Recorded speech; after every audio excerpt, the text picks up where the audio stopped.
Well, let's get started. I know there's quite a bit we have to get through. So just a quick overview, code of conduct. I know many of you have, joined us for a webinar, but, any questions you have, put it in the Q&A chat. We'll answer them throughout the webinar as well as during the end of the webinar too. And, feel free to chat with your other peers in the chat as well. I would like to introduce myself. I'm Diane Shung. I'm the Membership Engagement Manager at NCRC. And today we are joined by a few of my colleagues, Katie Roundtree, Director of Membership, Ralph Cyrus, Membership Engagement Specialist, as well as our guest speaker, member and board member, Steve Glaude. He is the Executive Director of Coalition for Nonprofit Housing and Economic Development. So with that said, I know you're here for our, one-on-one on membership at NCRC. Next slide, please. Go back one.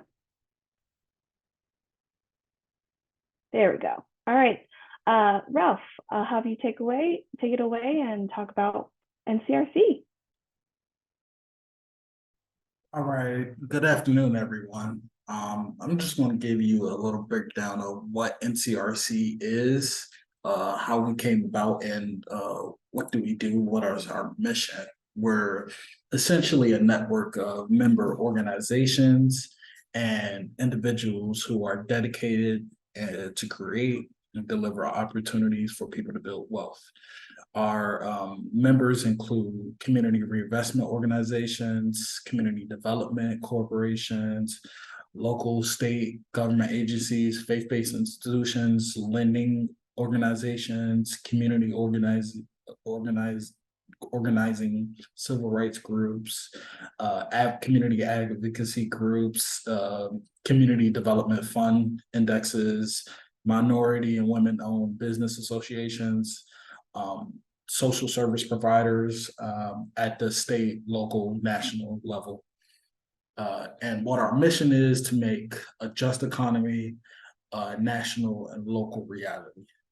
A little bit of background on NCRC is that we were formed in 1990 by national, regional, local organizations who were focused on increasing the flow of private capital into traditionally underserved communities, whether that was by race or by level of income.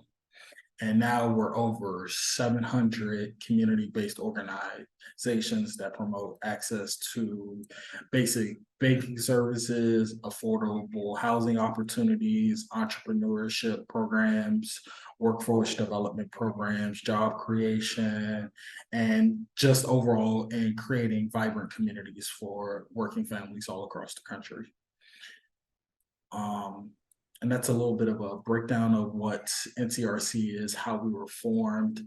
A big part of our mission has been based on the Community Reinvestment Act of 1977 that basically mandated that banking, lending institutions, financial institutions have to start trying to commit capital to traditionally underserved communities, as well as putting measures in place that we can now start measuring how much of capital, how much of the lending is happening into those opportunities, so we know where to go from there. Great, thank you so much, Ralph, for the overview about NCRC. Next slide, please. All right, so the big question that I know many of you are here, why join NCRC?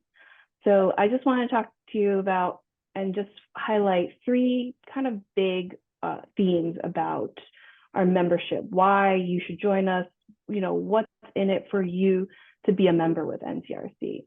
So the first overarching theme I would say is we're a national organization. You have access to this national network as a member, where I know some of you are all different sizes as an organization in terms of staff as well as work, But once you are a member with NCRC, you can tap into this network, interact with others who may not be, in your geographical area, and increase that type of type of relationship and relationship with others you wouldn't typically meet on a day-to-day basis.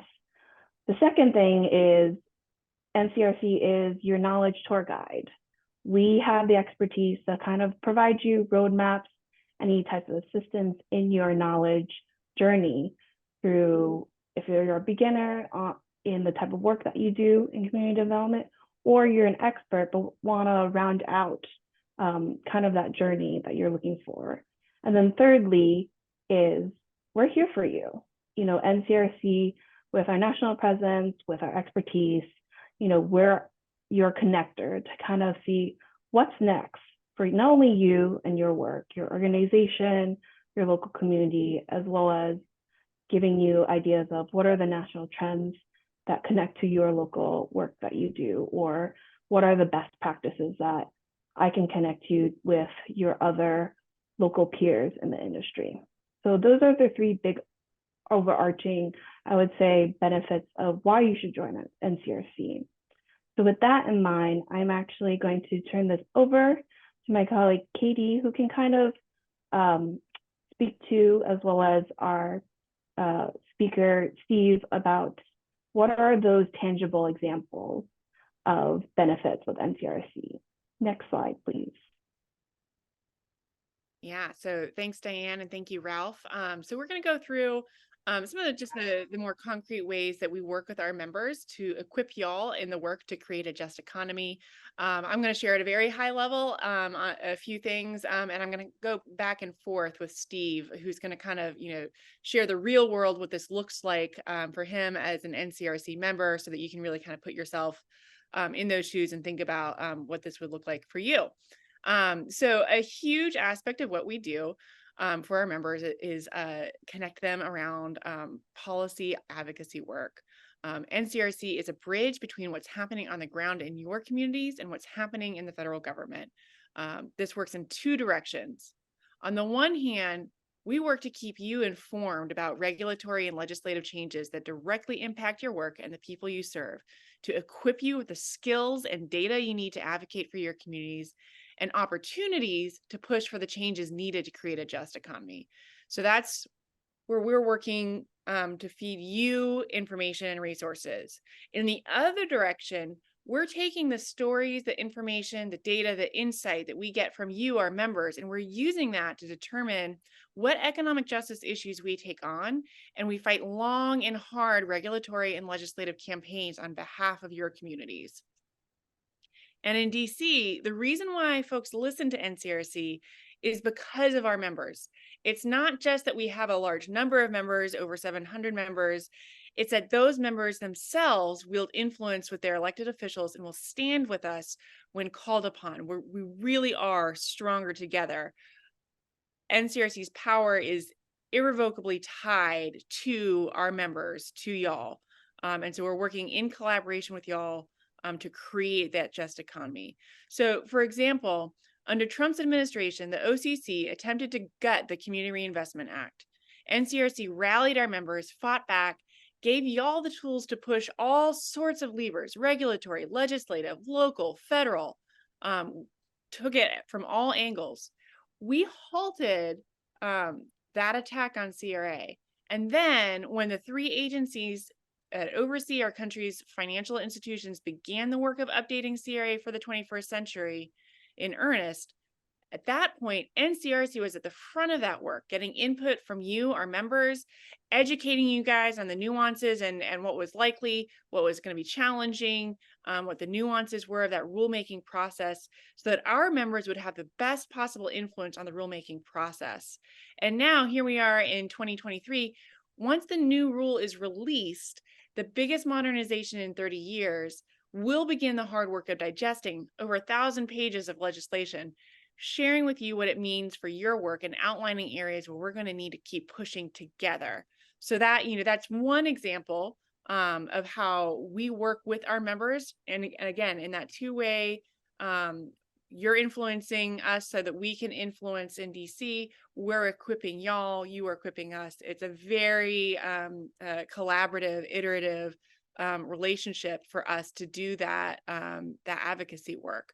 So I'm going to turn it over to Steve now. And Steve, I'd love to hear from you how you've used the national knowledge that NCRC has provided in the advocacy space.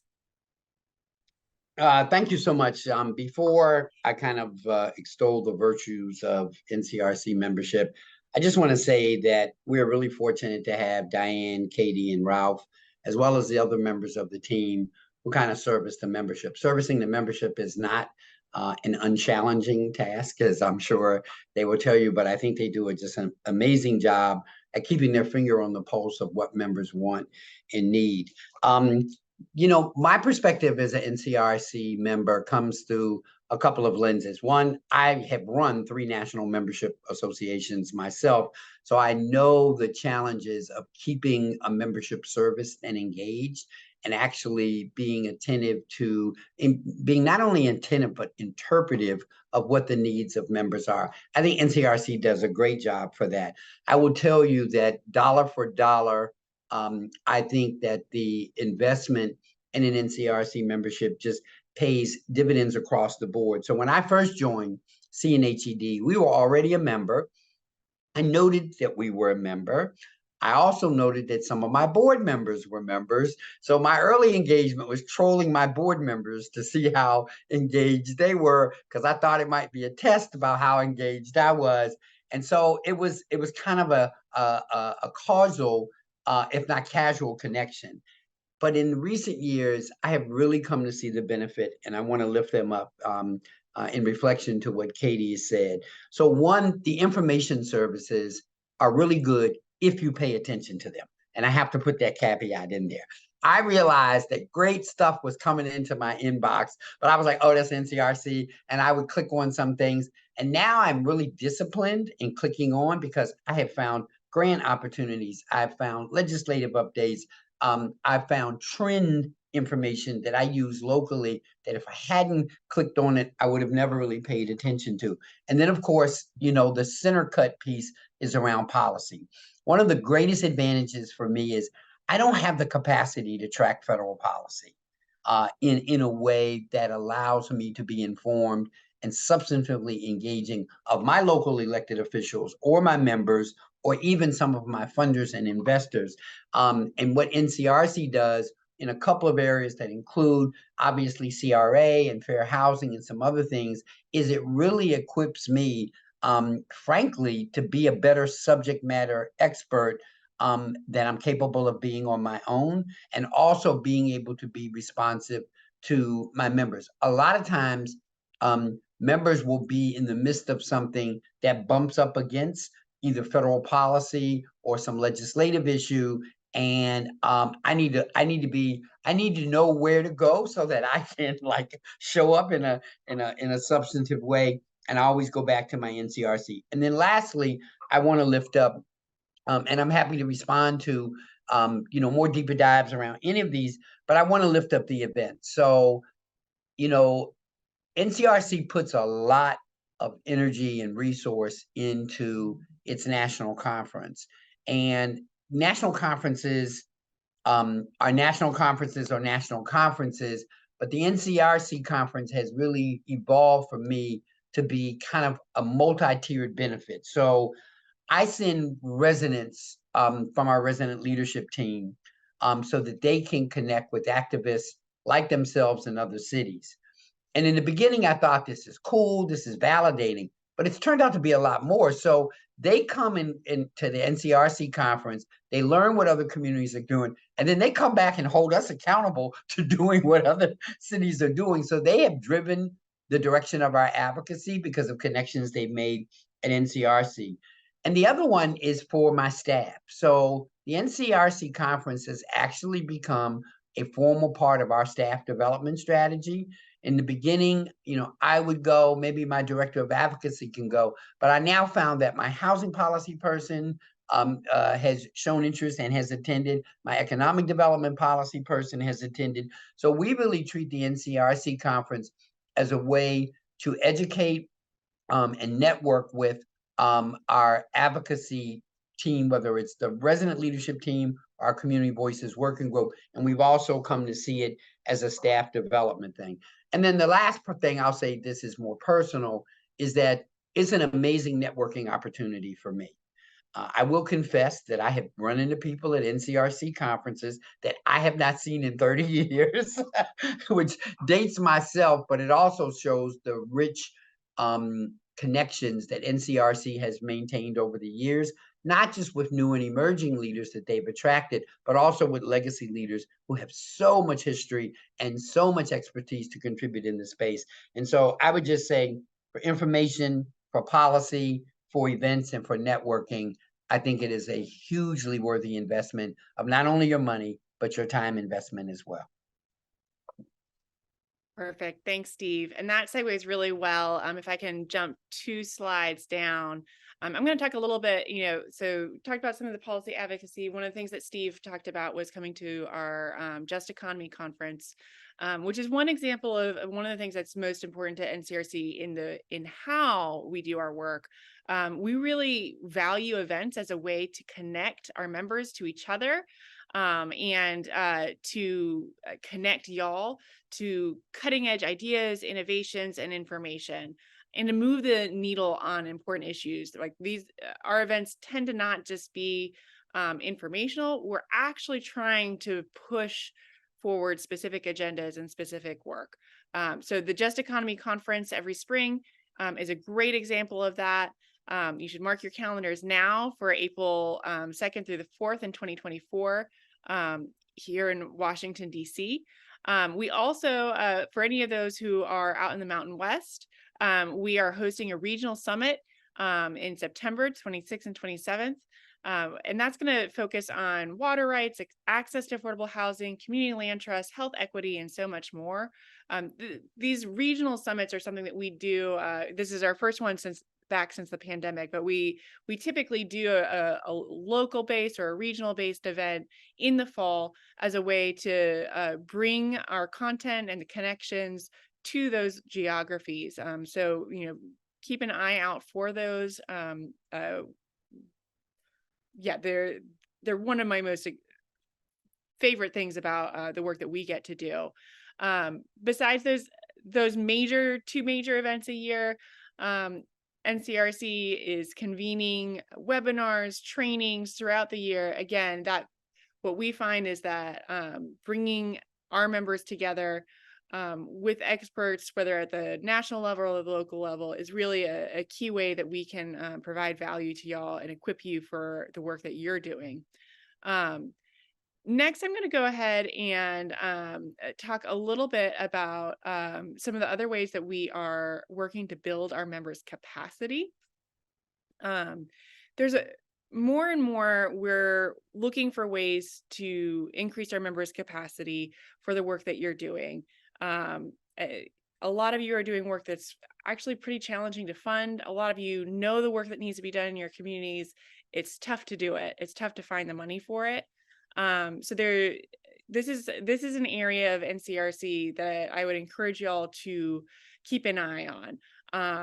One of the programs that we've been developing over the last several years is a fellowship program. We run this program for master students to complete a community development project with our members. So we basically pair up a fellow with a member organization.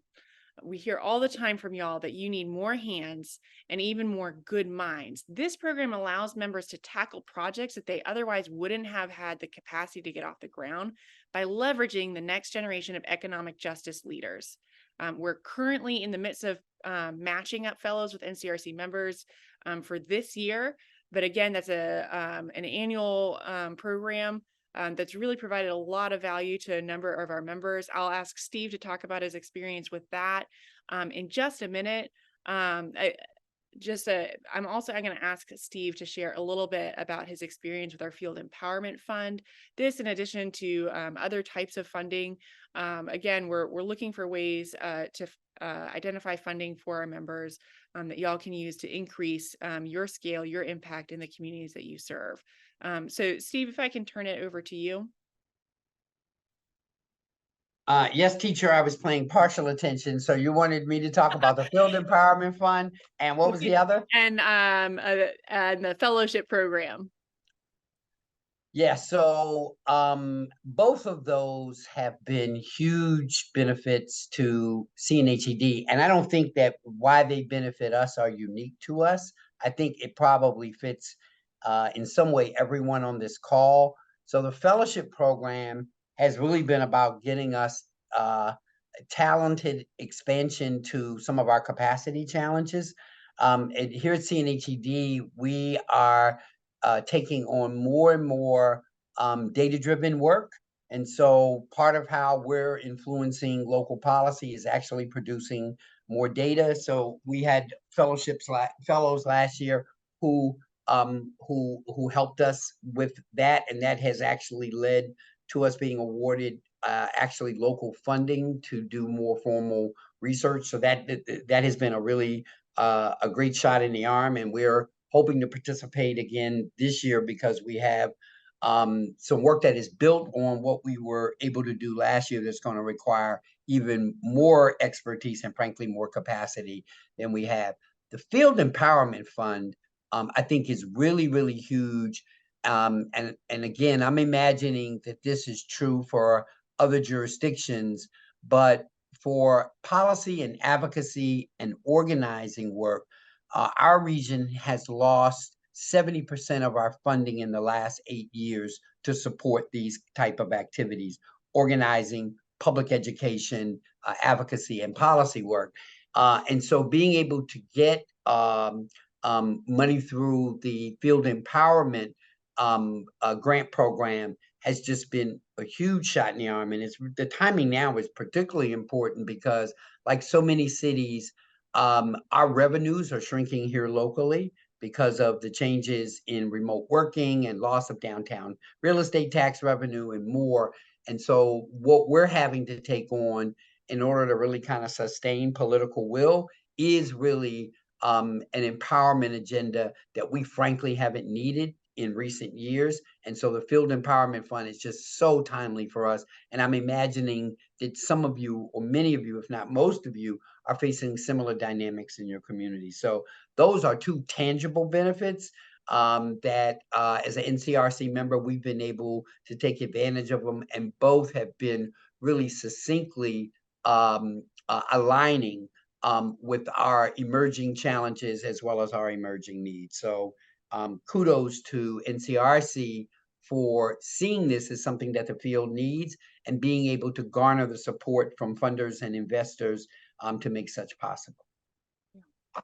And Steve, we're so excited about the work that you've been able to do with those resources. It's just, they're incredibly, just incredible projects.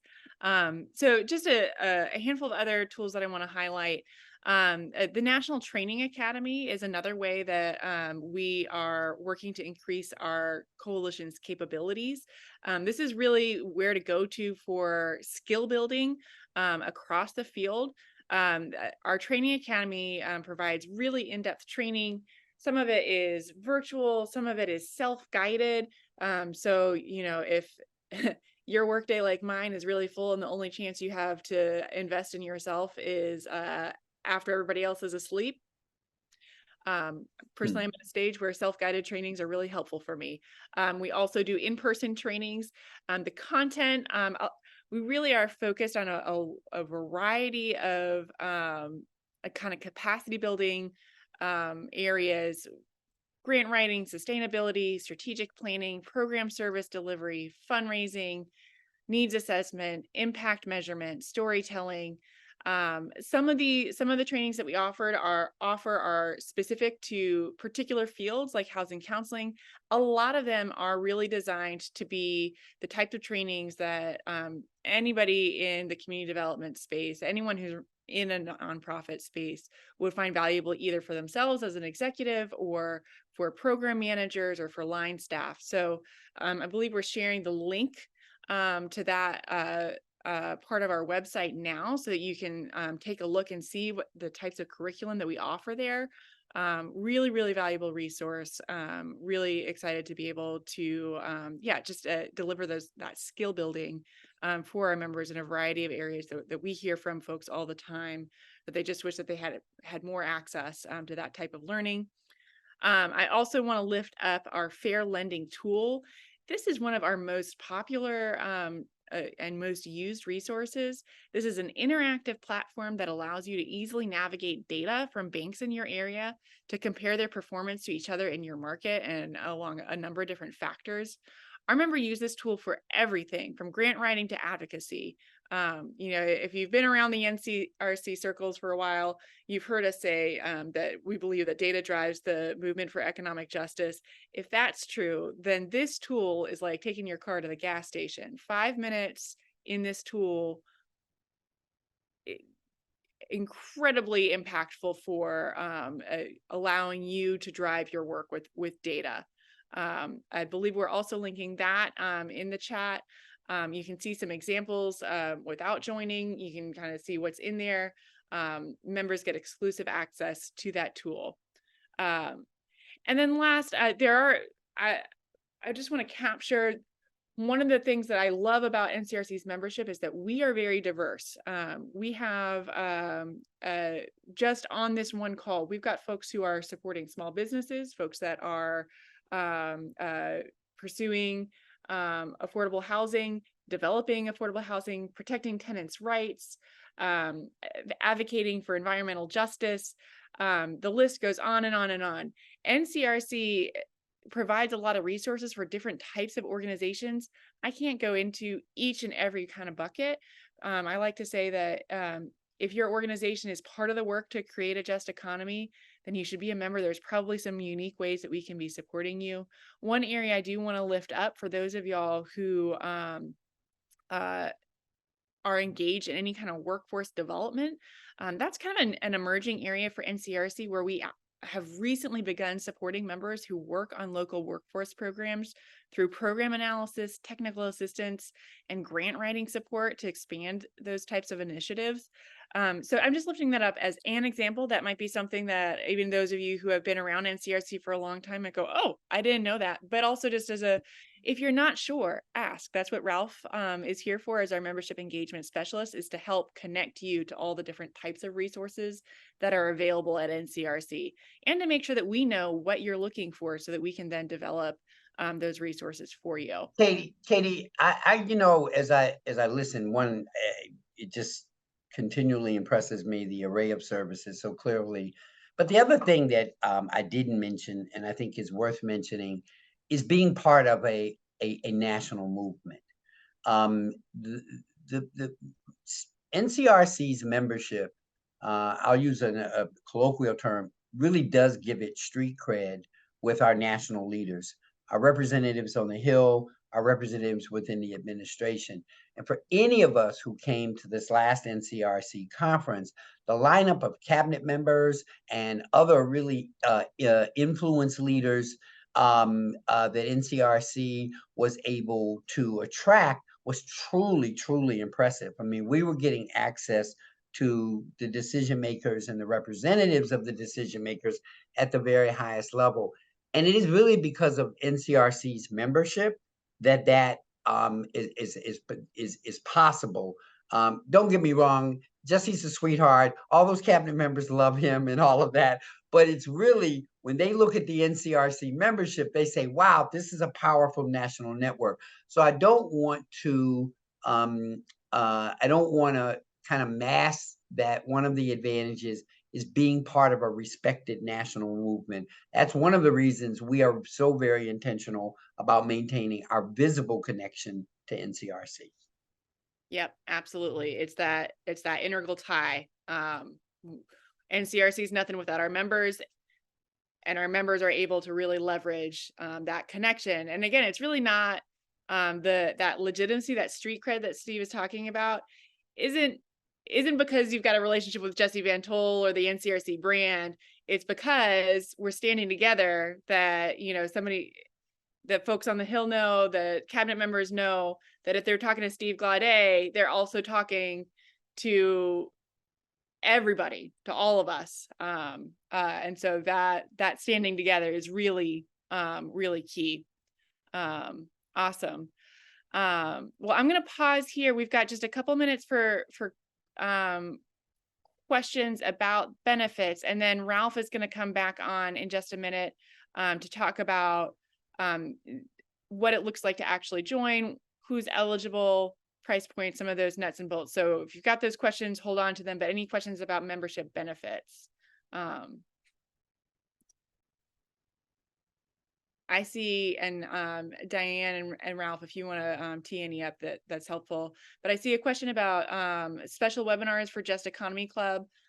Most of our webinars are available for Just Economy Club members and organizational members. So Ralph will talk a little bit about those different types of membership in a minute, but being a club member does get you a fair amount of access.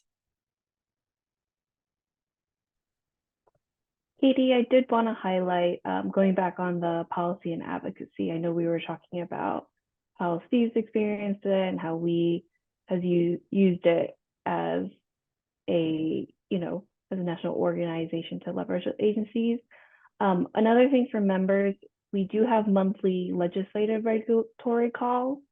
I believe the second or third Wednesday.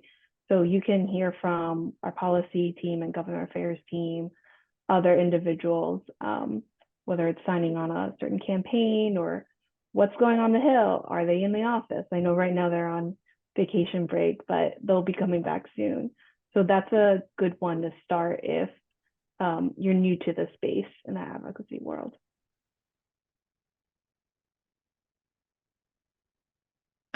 I see a question about data access.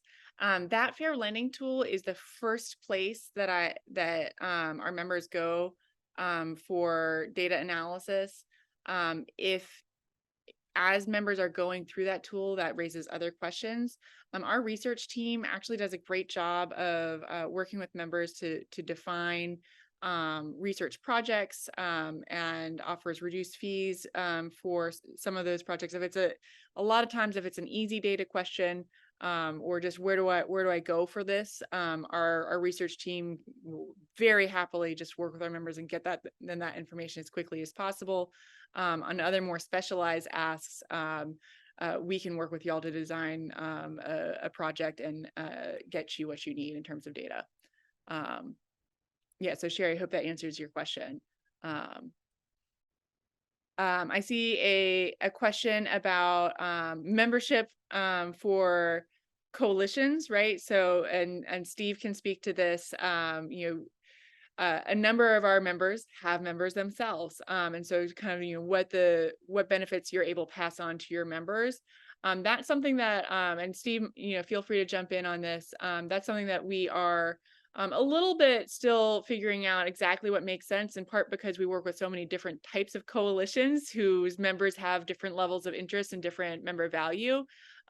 So reach out to us if there's a specific member value that you're hoping that you can deliver to your members. In a lot of cases, we can make something work. But Steve, if you want to speak to that specifically. Yeah, I mean, I think that there is a kind of line in the sand. So for example, we forward a lot of NCRC information to our members by embedding some of it in our newsletter that goes out. So one, it enriches our newsletter. It demonstrates that we're connected to federal policy work and legislative updates and things of that nature. We certainly pass on training opportunities. I will say that we encourage our members to become members of NCRC directly. We think that it builds the movement. It expands NCRC's membership, which is good for the bigger battles that we have to fight. And it also gives people their own direct connect. We tend to find ways to make participation in the NCRC conference more affordable in a direct kind of partnership with NCRC, because we're right here in DC. And so, our people don't have to pay for airfare and they don't have to, get hotels. And so we do a lot of creative things to try to cover as many registrations as possible. So I think that there's a way to use the NCRC information in a way that makes you look good as an organization. And I think to the extent that your members can afford NCRC membership, it's great to encourage that directly. And then that line in the sand is, I think, something that NCRC still probably is grappling with, which is, does a member of your group get a discount at the conference? Things of that nature, which I'm sure they will continue to try to right size and make work for everyone. Yep, that was great, Steve. All right, I think we have, let's see, we've got time for one, maybe two more questions. Let's see.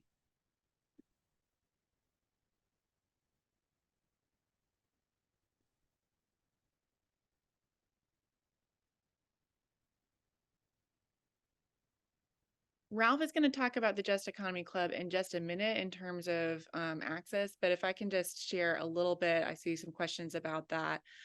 So this is our individual membership. It is designed to be really deeply accessible for all individuals. It does get you a lot of access to the benefits that we've mentioned here. Occasionally there's particular campaigns where we're really focused on organizational members signing on, or particular question or particular resources for organizational members, like grant opportunities. But what we've realized is as a coalition, we're really focused on leaders, right? We're developing leaders.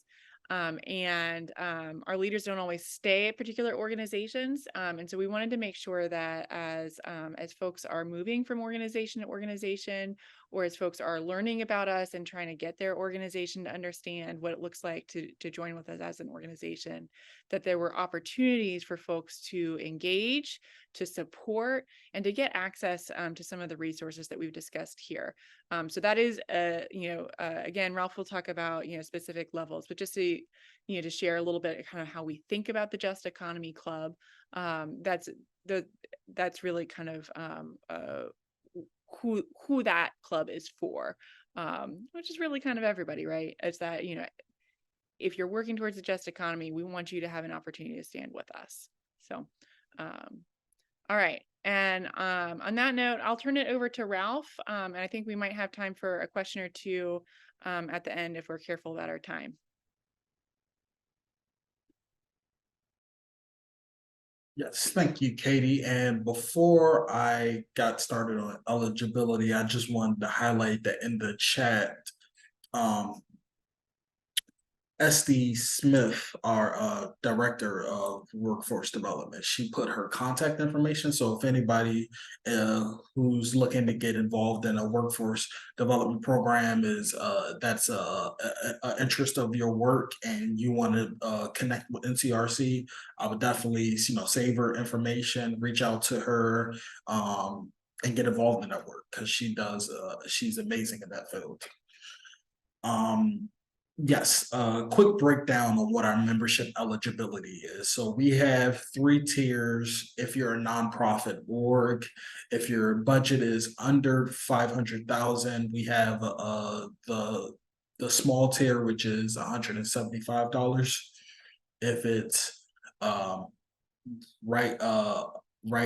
below between 500,000 and below 1 million, it is $350 at the medium tier, and the large tier is for a budget above 1 million, which is $900 a year.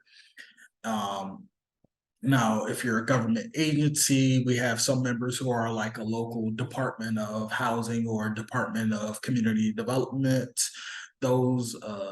Those tiers is the local $900 a year. And if you're a state agency like a state Department of Housing or a state HUD level, that is $1,500 a year.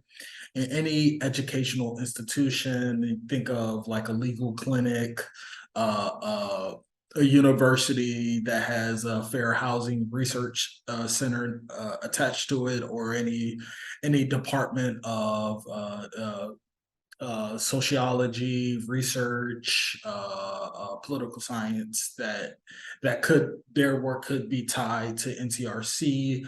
That is the education tier of $900 a year. Now, notice the organizations that are eligible for membership are government agencies, educational institutions, and organizations that have a nonprofit status. Companies, firms that are for-profit businesses are not eligible for membership, including banking institutions, financial and lending institutions. However, we do still want you guys to be involved in NCRC work. So that is partly where the Just Economy Club comes in. Individuals, no matter where they work, if they're interested in want to be involved in NCRC's work, they can join the Just Economy Club. That is the club that we provide for individuals to still have access to membership benefits, to still be able to still, use things like the Fair Lending Tool, get on the member hub, listen to webinars, get discounted rates on events. Some things are not available to them, as Katie said, as far as like a lot of our CRA and CRA advocacy and some of our organizing work, but a lot of the other membership benefits are available. And we have 3 tiers for that are completely voluntary. So it's self-chosen. You can do it at a monthly rate, yearly, or just a one-time individual rate. And it does start at $5 a month, but people can make the contribution level that they choose to. Or make it a continual donation at their own pace as well.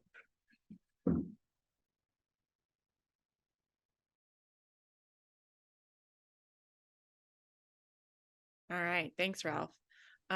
So we are coming to a close here. We're going to put a survey link in the chat. Feel free to use that to flag any additional questions that we don't have time to get to in today's webinar. But I also did want to give folks a chance to ask additional questions. And I'm just taking a look at some of the questions that are coming in.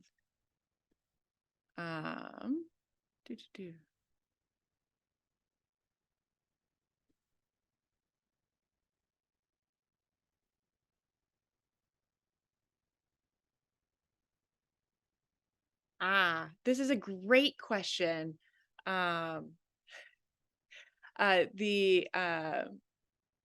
Sorry, just had a hard time putting words together. There's a request for a map of NCRC regions. We will be actually very soon updating our website to include a map that shows where all of our members are, which is kind of a new tech tool that we've been waiting for a long time. So yeah, be on the lookout for that. Yeah, we really do have members all over the country, but you'll be able to see, by state, where the members are that are closest to you or that you're interested in seeing. Yeah. And I'm being told that I actually skipped ahead a little bit, so we'll come back to some next steps in a second. And I will, I think I'm turning it back over to Ralph for that. Sorry, that was me jumping in too quickly, which is something I've been known to do. Ralph, I'll turn it back to you, and then I'll come back with keep putting questions in the chat, and I'll come back to those in just a second.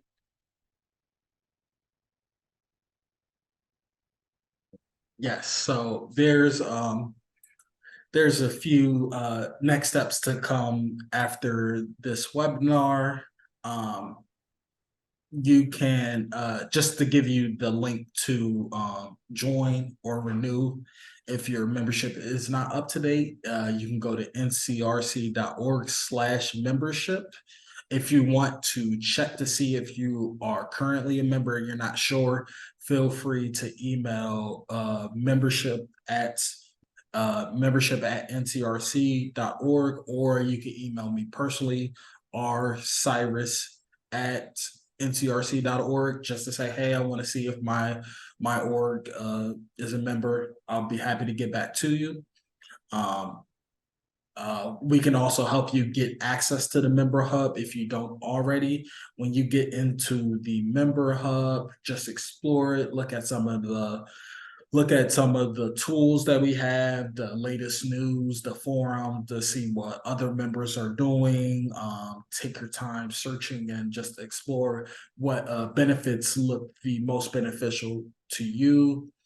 And if you ever want to just know more about a particular benefit, something that we talked about in this webinar that you want us to delve deeper into, or just get an overall another breakdown of benefits, you feel free to email membership at NCRC or me personally to set up a member call, and we would be more than happy to chat about how NCRC can work with the work that your org in particular does, and how we can be in support of it, and just any other benefits that you're thinking about. And I would also like to turn you to our upcoming events that you can find at ncrc.org/events. There's always a upcoming webinar, a summit or a conference, one of the trainings that is available, or you could also hear about times that the staff that we have in NCRC is doing an engagement at something that may be in your area, and it would be great for you to connect to them personally. So always feel free to look up any of our events, and if you ever want to get connected, always feel free to reach out to membership at ncrc.org.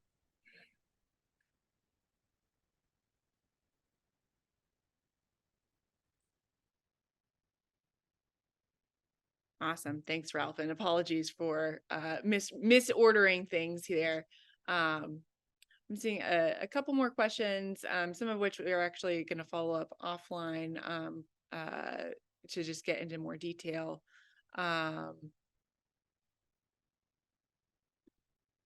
Pausing for a minute for any additional questions. And Steve, while we're seeing some of those come in, can I ask you to share final advice? What would you say to an NCRC member who's trying to figure out how to best leverage their membership with NCRC? So I think, the obvious ones we've talked about, which is pay attention to the information services that NCRC provides, and definitely the legislative updates are just invaluable. I find that their ability to track in a timely way what's going on the Hill, what's going on with pertinent legislation is just far beyond most of our local capacities, which is part of the reason for their purpose. But the last thing I would say is NCRC is building out bodies of work. Katie mentioned workforce development and how they're trying to find ways to support. Well, we're in the process of launching a workforce development intermediary here in DC. And when I found out that NCRC was investing in supporting that work at the local level, I intend to, take advantage of that. But they have other areas that the staff and the team is working in on other things. I find that when there is alignment with what NCRC, which by the way, takes on these things because they are listening to us as members, I find that there's some really great capacity support that's possible if you get to understand the bodies of work that NCRC is investing in, and how it can help us with the local level with things that we're either trying to launch or things that we're trying to learn. Thanks, Steve. That's excellent. And as we're closing out today, I just want to echo some of what Steve's already said, that while NCRC can provide a number of resources to equip your work and to create a just economy, joining NCRC is also an invitation to join over 700 other organizations in a bigger movement, bridging America's historic racial and socioeconomic wealth, income, and opportunity divides. It's going to take all of us standing together. We're grateful for our members who are here today with us, and we invite the rest of you to join us today. Please, you feel free to follow up with us with questions, and please do fill out that survey that Diane is putting back in the chat. Appreciate all of you. Thanks.